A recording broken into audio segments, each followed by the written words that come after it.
Hey there friends, Dave Paulides, Canadian Missing Project. Copyrighted edition for our video channel. Thanks for being here. This is another missing person segment, and it's going to be a good one. A very good one. And again, MontanaCon. We have tickets October 8th, Red Lion Hotel, Kalispell, Montana. Some of the best UFO, Bigfoot, Vortex, missing people, speakers in the world. One of the first time ever in Montana, Jonathan Dover, a Navajo ranger, investigated all this stuff. You can get tickets by putting your phone over that QR code right there. Freeze frame it on your screen, and you can get tickets. I can tell you right now, we don't have many tickets left. And this is a big venue. The amount of people that have signed up has blown us away. So thank you, and we're looking forward to meeting everybody there. And I know it's going to be a big crowd. We're going to talk about some unusual things in these disappearances. One of them we're going to talk about is UFOs. I don't do that very often, but this one sucked me right in the face when I was doing the research on it. Now, how many people have watched that movie? Missing 411, the UFO Connection. Oh, I see a few of you out there, okay.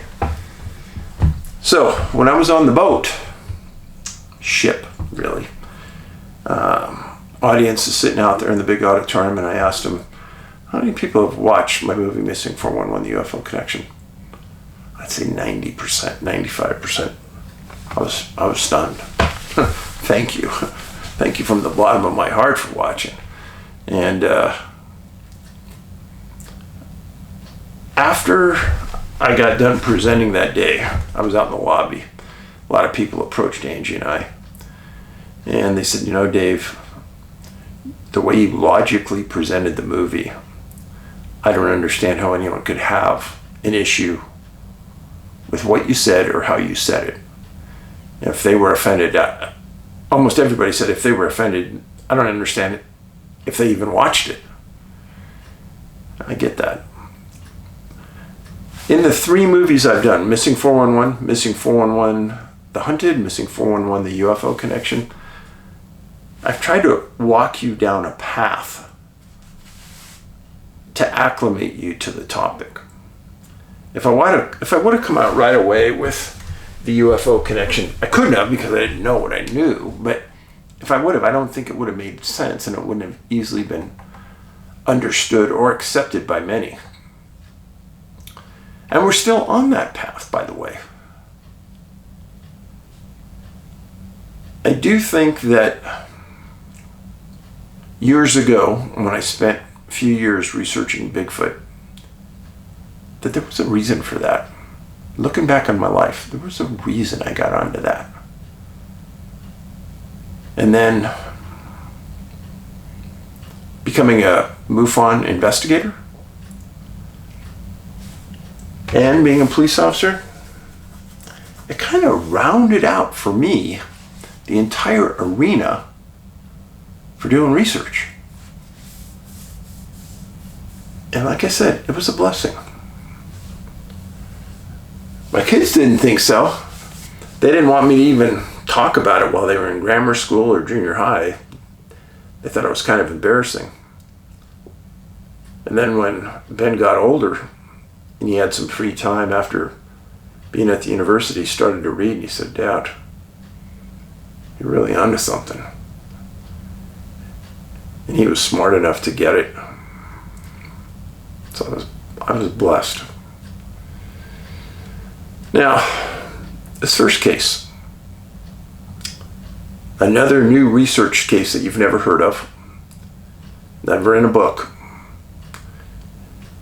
It involves a boy named Ricky McLaren, 3 years old, missing December 23rd, 1976, Whitehorse, the Yukon Territory. Now, the Yukon is directly east of Alaska, Whitehorse, the capital, And in the city of Whitehorse They have 28,000 people there or abouts. And in the whole Yukon territory, 44,412. Not many people. I've probably been to Whitehorse 10 times. Maybe more. It's a very cool place to me. And I think I hear Huck out there. Huck! Huck! Huck! You out here? Hey! Hey! Come on! Want to come in? Okay. She nudged the door. She faked me out, but... So...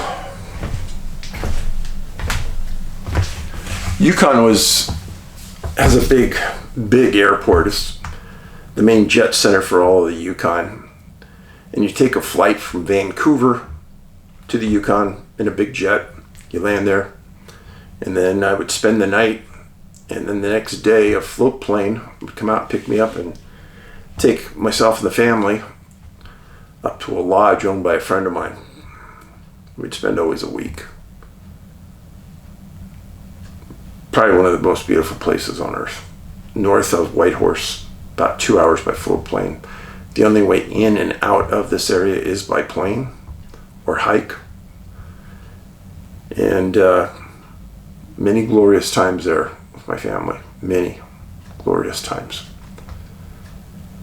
So when I started to look into this case, it really hit home to me because I knew Whitehorse really well. So on December 23rd, 1976, Ricky McLaren is staying at his grandparents' house, being babysat by a 16-year-old babysitter. Not that unusual. People around Christmas time like to get together with their friends and have some Christmas cheer, and a babysitter watching Ricky. Completely normal. The story goes that Ricky was playing outside at 5:15. Well, in the Yukon, in December, at 5 o'clock, it's dark. Yukon does not get a lot of sunshine in the winter. Maybe only 5 hours. And the babysitter went outside looking for Ricky. Couldn't find him. Looks all around. Starts calling people for help. People say you need to call the police. Whitehorse had their own police, and they responded. And they took it very seriously, which is a blessing. Now, the family lived about 1 mile from downtown Whitehorse.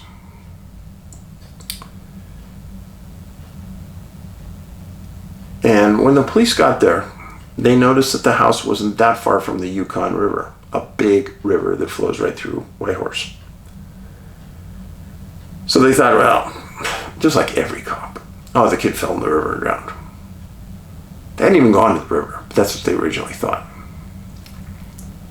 So a couple of smart officers went down to the river, searched it up and down for several hundred yards, and guess what? There's no tracks in the snow going to the river. So the river's out.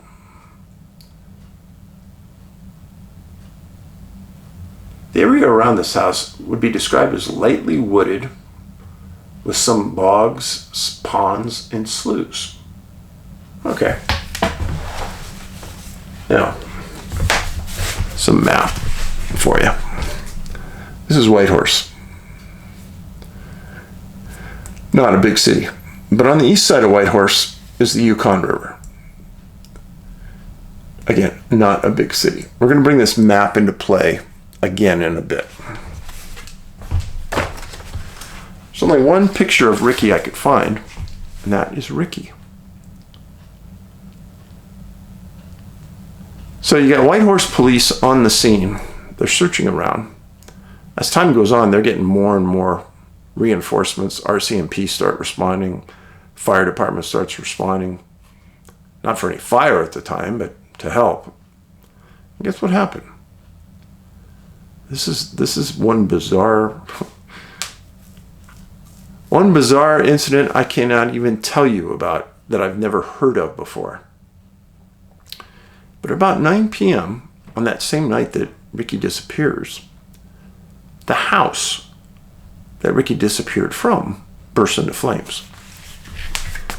I don't understand. Parents are showing up, grandparents are showing up, police are surrounding the house, and it just goes into flames. Well, if there weren't so many police around, I would suspect that somebody was burning that house down to hide evidence or hide a body. Initially, my gut said that. But then I read on, and there were probably 20 officers, RCMP, parents, relatives, everybody was around. And then, well, they call Whitefish Fire Department. They respond. They're out in the field too. Whitefish gets there. They start to put it out, and it's almost completely destroyed. So the police sit back. They say, that's too coincidental. That's too weird. There's got to be something being hidden by this fire. There's got to be a purposeful fire for some reason. So they start investigating. And as the days go on the fire side of the investigation, the fire chief gets in there with their arson inspectors, and they determine that the fire was started by a tipped over small heater. And they searched for a week, and they couldn't find any human remains in the building at all. But I'm still telling you, that is weird.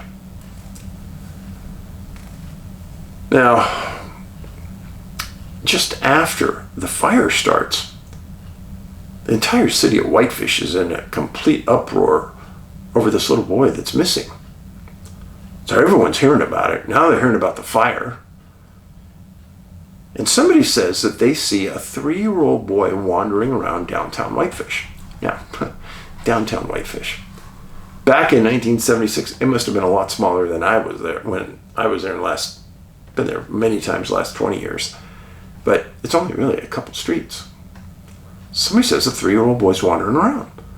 So the police pull everybody up, drive a mile, that's how far it is from this house to downtown. And they just comb the streets. Nothing.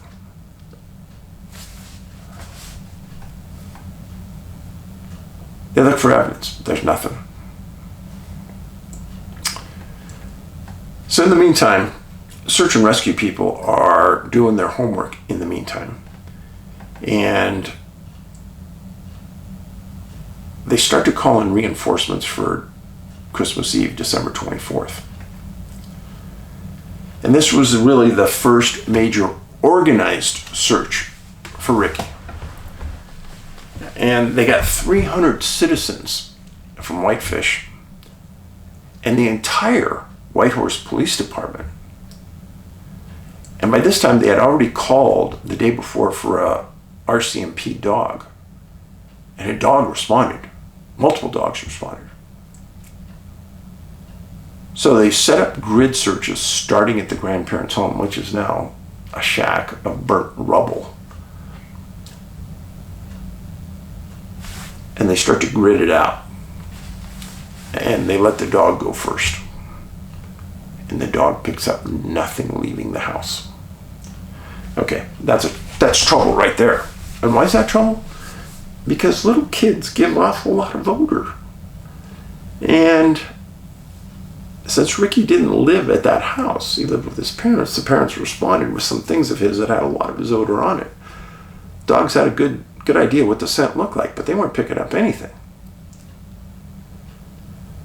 And when they started to grid it out and started to move it out from the house, they were walking through swamps, bogs. None of the ice was broken on any of the swamps, bogs. There weren't any footprints out there. There was nothing. They weren't finding anything. But they didn't give up. The next day, Christmas Day, December 25th, 1976, the entire Whitehorse Police Department shows up again on Christmas Day. And again, they searched the Yukon riverbank. They interviewed neighbors Everybody was home that day. And they went all the way to the outskirts of town. They asked if they could search homes, and they did. They used a helicopter and a light plane for the second day in a row. The babysitter was interviewed on Christmas Eve day and on Christmas Eve and on Christmas Day. And her story never fluctuated. She was distraught. She felt guilty. But they didn't believe she was a suspect. Now, Ricky was last seen wearing heavy clothes. A brown, heavy parka, blue pants with white dots on them, a skidoo type boot. He had short curly hair, and he was dressed warm because he was outside playing. And that makes sense, right? Little boy outside in the Yukon playing in the dirt. That's what kids do, 3 years old. Now, Ricky had been doing this before. Grandparents said it was okay for him to play outside.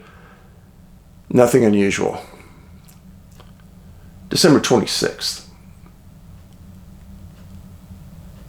day after Christmas, they do a second door-to-door search, and they go back to the homes that they couldn't get answers on the other days.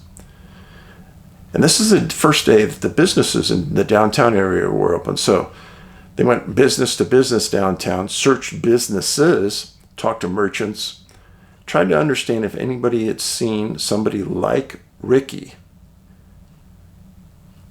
There were no suspicious circumstances reported, no suspicious people in the downtown area, no unusual cars in Whitehorse.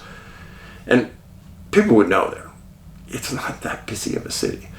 When I was there, the main street downtown was still dirt. So there was a theory proposed on the 27th that Ricky was a smart kid, and he probably tried to walk from his grandparents' home to his home, which was in the general direction of downtown. Now, he's playing outside under the lights, but it was dark outside, folks. You cannot convince me that a 3-year-old is going to voluntarily start walking in the dark in the woods. That dog don't hunt. I don't believe it. I'm sorry. I wouldn't believe it. That's what happened to him. Well, that theory was that he tried to walk downtown and he got lost. Well, about this time, the RCMP started working with the Whitehorse police. And the radio and TV coverage of this was off the chart, extensive, all over Canada, all over northern U.S.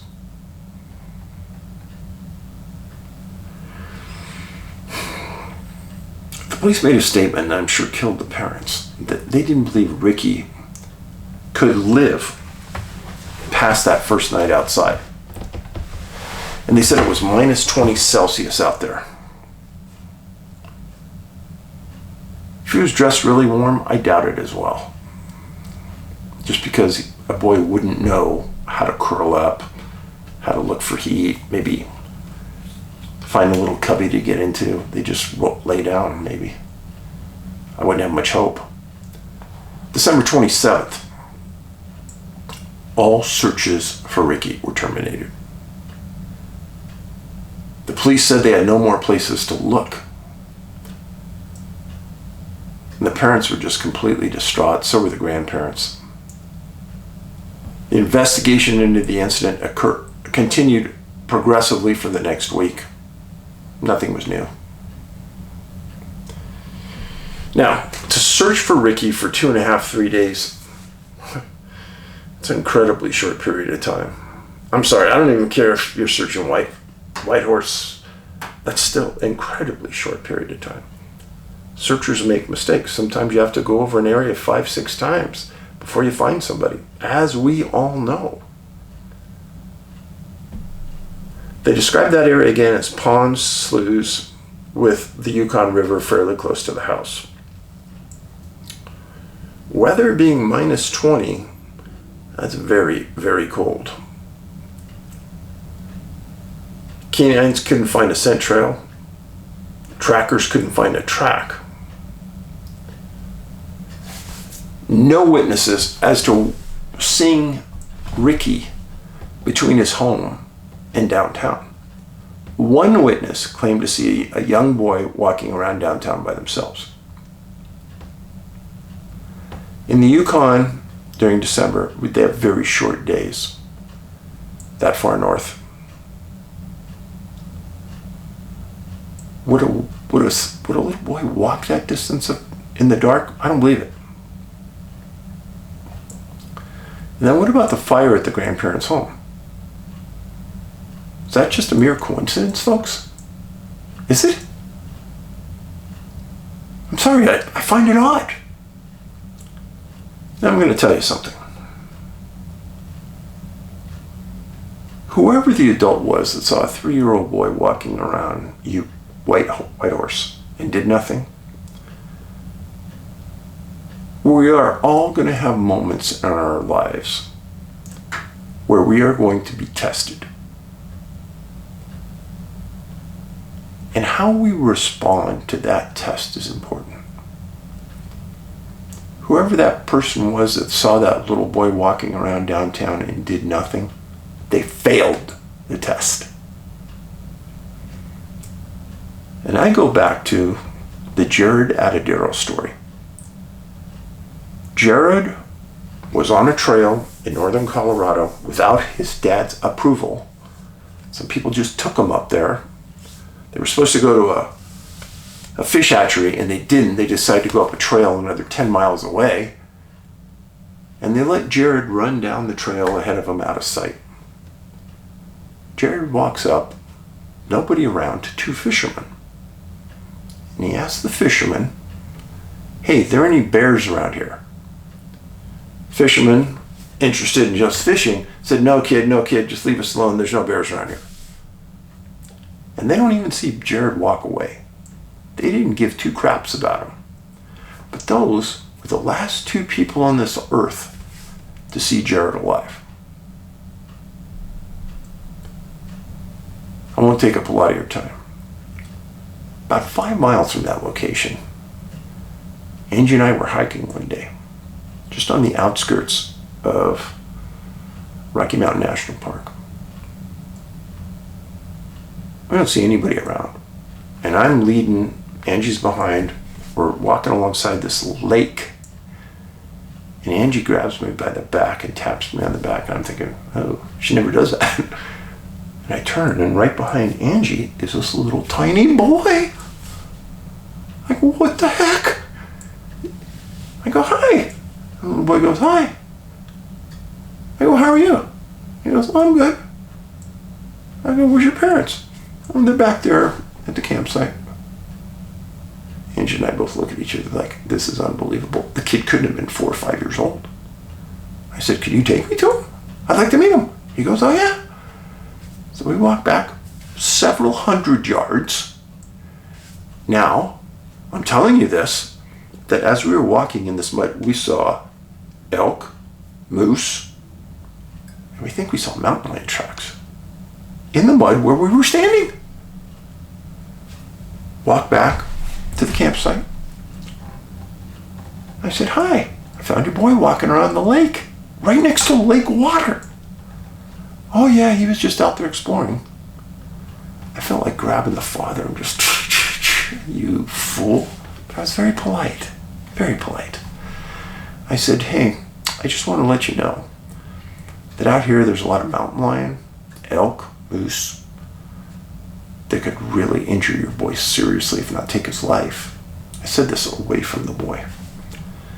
And there's been a child that disappeared right from this area a few years back. So I would be very careful about letting my child walk away from the campsite. I said it very politely. Oh, thank you. Yeah, okay. The husband is laying in his tent, and the wife is sitting in a chair holding another baby. Angie and I talked about that for the next week. Okay, back to Ricky, the McLaren story. As I'm doing the research on the story, a very unusual thing happened. I found a lengthy article about Ricky's disappearance in the Whitehorse Daily Star. And when I looked at the top of the front page, Ricky's story was the bottom of the front page. And I'm thinking, what's at the top of the front page? It was this story, the headlines, UFO follows ambulance. What? On the same page, in the same newspaper, on the same day they're reporting Ricky. Okay, this is what the article says. Santa, was that you heading back to the North Pole? That's what two ambulance attendants might very well be asking themselves right now, following a UFO sighting Sunday night. Sunday night would have been December 26th, 3 days after Ricky disappeared. The two were heading towards Haines Junction around 7:30 to pick up a patient when they first sighted the bright white object a few miles north of the Takini Bridge. Takini Bridge, let me show you where that is. So this is Whitehorse, right here. Takini Bridge, right here. The distance, about 2 miles. 2 miles from where Ricky disappeared to where this UFO was sighted. Hold on. According to Schoenfeld, we saw what we thought at first was a very bright star. It seemed stationary, then all of a sudden it started to move and was right down in our area in no time. We were in a flat area. The mountains were maybe 2 miles from the highway, and the object seemed to be traveling maybe a couple of thousand feet above the ground. It was traveling slow. It looked to me like it may be lost. Now this is way before drones, you guys. Schoenfeld said they discussed what it could be and thought it might be a plane. Then suddenly the object took off with great speed over the mountain, and they realized it could not be a plane. At this point, they decided to report in the ambulance station in Whitehorse. According to the report the two attendants made to the RCMP, the speed, color, maneuverability of the object was like nothing we had ever witnessed. It did not turn, but instantly reversed its course. The object buzzed them several times, and they had no control over the ambulance's electrical system. The attendants were now reporting each sighting by radio. At one point, the UFO seemed to be coming right towards them. As they told the story, they decided to turn on the ambulance's beacon to see what would happen. But for some reason, the beacon went off. The object then stopped and went in reverse. The attendant told the RCMP tried to flash the beacon at the UFO, and the object paced their vehicle, and a bright light flashed back. Okay, that's intelligence, folks. When they approached Mendenhall, the UFO apparently veered into the draw of the hillside to the southwest. The two said they thought it would crash because it seemed to be flying low, but it skimmed over the mountaintop and disappeared over the Champaign area. At that point, we lost sight of it. They drove on 2 or 3 miles and crossed the Mendenhall Bridge. Schofield continued to watch for the object to the oil on the left side. It had always been sighted up in that time. Suddenly, on the right or north side of the road, Banks saw the ground brilliantly illuminated approximately 100 yards ahead through a clearing when they reached the area where there was nothing there. A little past Champaign, they met the ambulance from Haines Junction and transferred the patient to their own vehicle. They then turned back towards Whitehorse. On the way back, they passed an RCMP patrol car from Whitehorse, which had been sent out to check the situation. Corporal George Bliss turned his car around and followed several hundred yards behind the ambulance all the way back to Whitehorse. Banks and Schofield traveled about 10 miles towards Whitehorse before seeing the object again. They saw the object twice on the return trip, and again it was on the south side of the road. The second time it was at tree level when it first appeared. Then it zoomed to between 1,000 and 2,000 feet within seconds and disappeared. The attendant commented he was never really frightened by the object, but I once felt a little funny when it seemed to be coming right towards us. He is convinced that what they saw was a UFO. The suggestion that it was a plane is a piece of baloney, he said. He added, I did kind of believe in UFOs before this, but I never saw one. This is not the only sighting in the area Sunday. Other sightings were reported in Carcross and Taquina Springs Road area.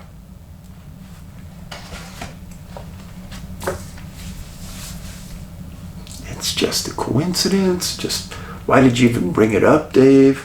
What are you wasting our time for?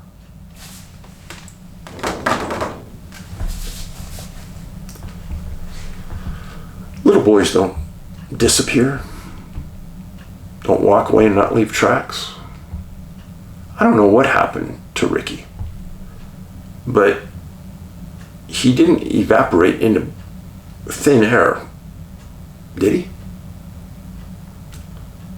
I have no idea. But I have never investigated a missing persons case, read about it in a newspaper, and then on the same page read about a UFO encounter in the same area. Now, in this movie, Missing 411, the UFO Connection, I laid it out to you the way Canada handles UFO reports.